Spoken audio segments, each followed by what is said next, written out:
Hello, I'm joining you from Germany, where the AIN news team is at the Aero Friedrichshafen show. This is the first time we've covered this as a team. It's an extraordinary show, quite a complex one. I'm feeling a little bit overwhelmed, to be honest. The good news is I'm going to be joined by my colleague, Amy Wilder. We're going to talk through why this show has attracted our attention and what's keeping us busy.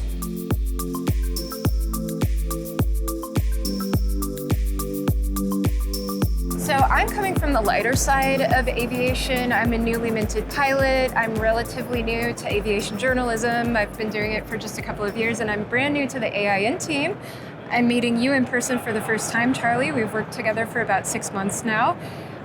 Is this your first Aero Friedrichshafen? And tell me your thoughts. What do you think about the show? It is my first time at Aero Friedrichshafen. I'm surprised I'm saying that. I'm thrilled. We're working together in 3D for the first time. And you know, Amy, in case you're wondering, the reason why the AIN team sent the A team across here to cover this show is because this show is going places. It's a well-established general aviation show that is expanding its horizons. They now have much larger, quite adult business jets and private jets. We've got one right behind us, mixed in with this incredible array of lighter aircraft, everything from, you know, ultralights through training aircraft, things that are very much of your world.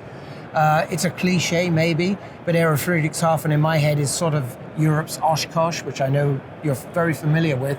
And the airshow industry in general is in a state of flux. It's changing. That's why we're here.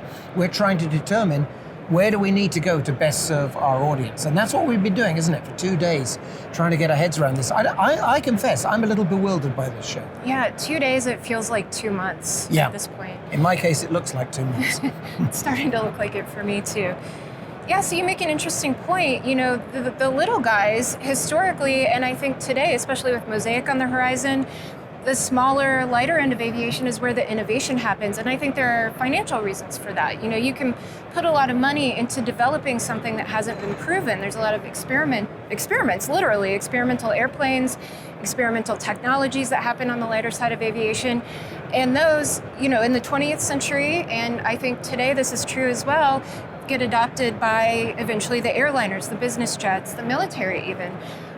You know, Ian and I interviewed a company earlier today that is developing a system to detect turbulence on the leading edge of an airfoil. So, you know, they actually have a sensor mounted on a wing that can sense turbulence before it actually affects the wing, and it's got a system built into the flaps of the airplane that helps stabilize the airplane in the air in real time, which is just amazing. And that's when, you know, in business aviation and in commercial aviation, we know turbulence is growing. It's one of the holy grails for safety, I guess. It is, and or even just for comfort, you know, for passenger comfort. And you made a great point there about how the innovation can come out of these small companies. And it's fascinating for us as reporters. Sometimes I find we gravitate to these little companies because we're curious about them.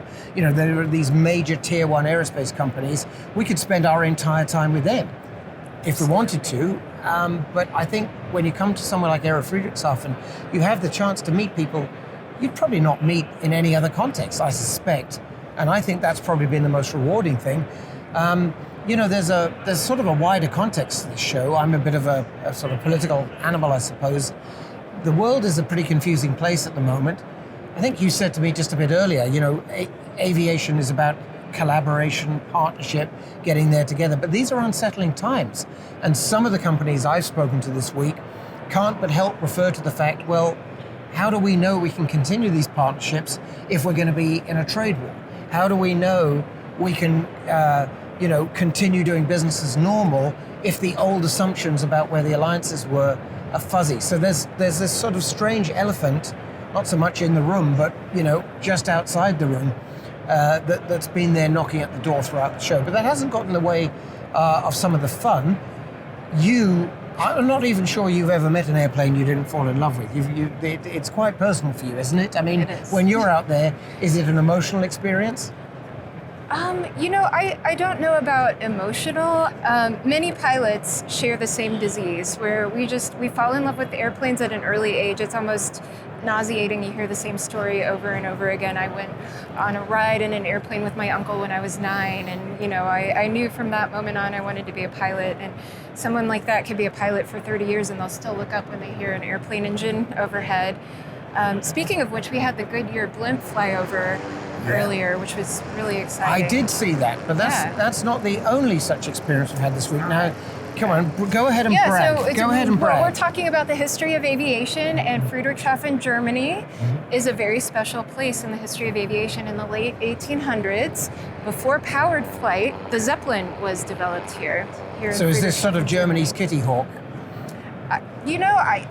That's a good question. I don't think I know enough to actually answer that. But Germany, even before powered flight, both Germany and France were sending pilots up in gliders and hot air balloons and things like that. So I think we tend to forget that before we had engines in airplanes, we did have people, exploring the skies. And there's still that sense of exploration and freedom at the heart of aviation. And I think in many ways things are coming full circle at the cusp of the second century of powered aviation. That's definitely true, but don't be shy, Amy. You flew, come on, cut to the chase. You flew in the Zeppelin. I went for a ride in the Zeppelin. So Zeppelins are still made here in Friedrichshafen, Germany. The Goodyear blimp was made here in Friedrichshafen, Germany. I believe all Zeppelins are made in the hangars here, and they end up flying all over the world as representatives for advertising for companies, giving tours to people, which you can sign up for a flight here in Friedrichshafen. And how was it? How was it? It was incredible. I wouldn't go if you get seasick. You could probably ride a bike faster than you could take a Zeppelin, but it was really pleasant. It's very quiet. They actually open the windows for us so you can kind of, feel the breeze from inside the aircraft. And they flew us over the Bodensee or Lake Constance, as the Swiss call it, I believe, and down to the foothills of the Alps on the border of Austria, and then circled back around and came back. So it was a really, really interesting experience. The pilots kind of took turns flying and came back and talked to us, and it's very open. There's no division between the cockpit and the seating, so you can kind of see what's going on. And it's just fantastic. And is this your first European air show? This is my first European air show. That's interesting. I've been to Oshkosh, as you pointed out, and this is probably comparable in the scope of aircraft. I think Oshkosh has a lot more flying going on. There are people constantly flying in, flying out, taking media flights. There's like a small runway for experimental aircraft there that's constantly busy. What's your sort of cultural take on this show? I mean, I've seen people in shorts, it's sunny weather. The interesting thing about aviation is it really spans all levels of social, economic, from the guy that owns a $25,000 airplane from 1946 up to a Honda jet, which is, something I probably can't afford to actually step foot in that airplane. But maybe that's good, isn't it? Because one of the things that gets thrown at aviation, particularly private aviation, is, that's an elitist thing. That's just for the 1% of the 1%. Yeah. Well, a Honda jet is for sure. Well, sure, but a lot of what we saw out there, it's a bit more democratic, right? I mean, you're not, I won't share your secrets, but you're not a billionaire, right? And yet you fly an airplane. I love that you said it's democratic. I think that is at the heart of aviation. Aviation has really shrunk the planet in so many ways. A lot of people, everybody's affected by aviation, whether you actually ever go for a flight or not. Our groceries come to us by air. Our mail comes to us by air. Medicine. People are transported to hospitals. People are airlifted out of disaster zones when there's an earthquake or something and all the bridges are out.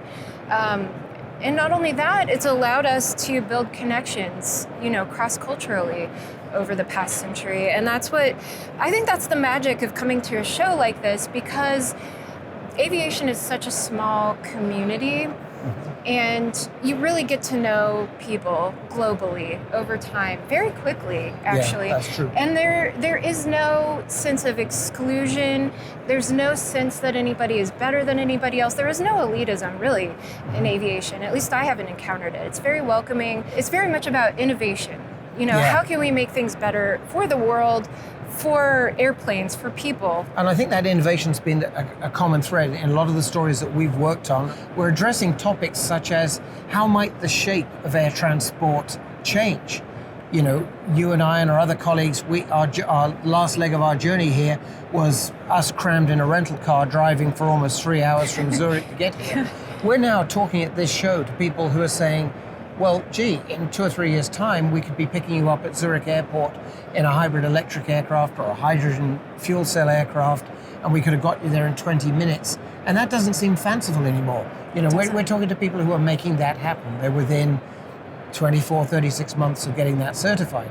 I find that exciting. I can't but help that.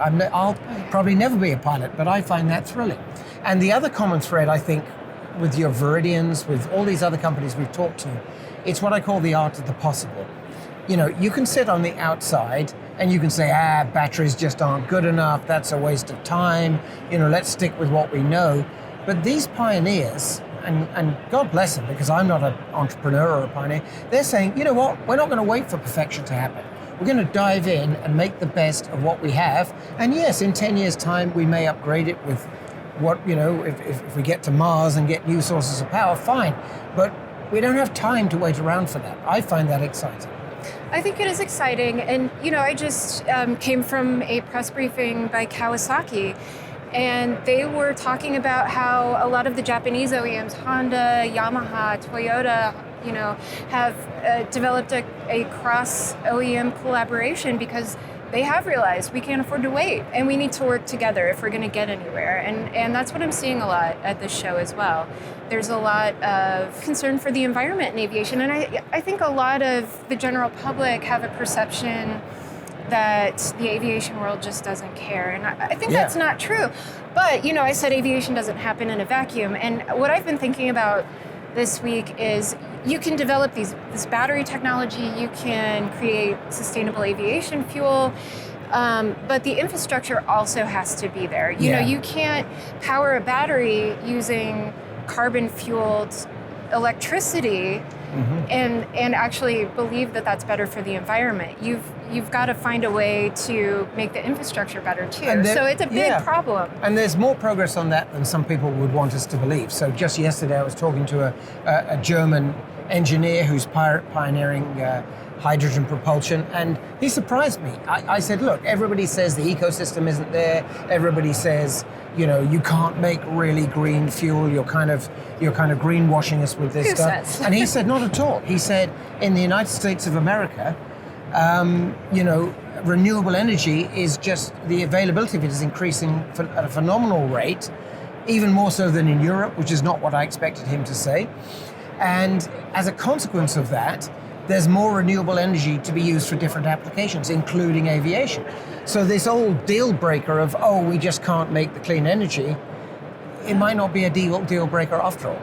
I don't think it's a deal breaker at all. I think we are, you know, we're riding the wave of an era of design innovation comparable to the maybe 1920s through 1940s. And I think airframe design is going to change. It already is changing. When you have different powertrains, you often need to rethink your airframe because it changes your weight and balance and things like that. So I've talked to engineers this week who are really interested in that part of the puzzle too. So. And it's interesting you refer back to the 1920s, 30s and 40s, because that was an era of phenomenal innovation and entrepreneurship. I mean, in your country, you know, there were dozens and dozens of companies all sort of vying in this sort of gold rush environment of who's going to capitalize on this. And then some of that went away at some point and it became a bit of a duopoly with just Airbus and Boeing and a few of the giants.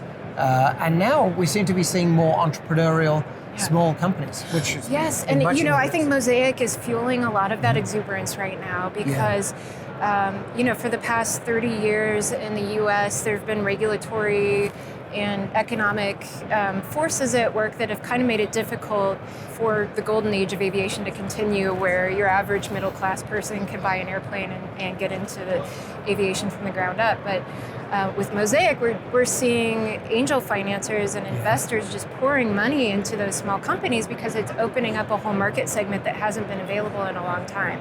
So I think we're going to see some really cool developments. Excellent. Out of that, Well, listen, I appreciate your exuberance. I will confess I'm starting to run on low reserves of exuberance, and I've obviously caught your jet lag. I'm starting to blank out a bit. We've got, another full 24 hours of this, haven't Do we? Yeah, we're going to be here till about Another this month? time tomorrow. Yes, and we've got more to mop up. So, perhaps we better get back to trawling the floors for news. Indeed. There are going to be plenty of videos like this. You can always find more news from air shows that AIN covers around the world. Paris, eBase, and now Aero Friedrichshafen. You'll find all of that at ainonline.com. Thank you for watching.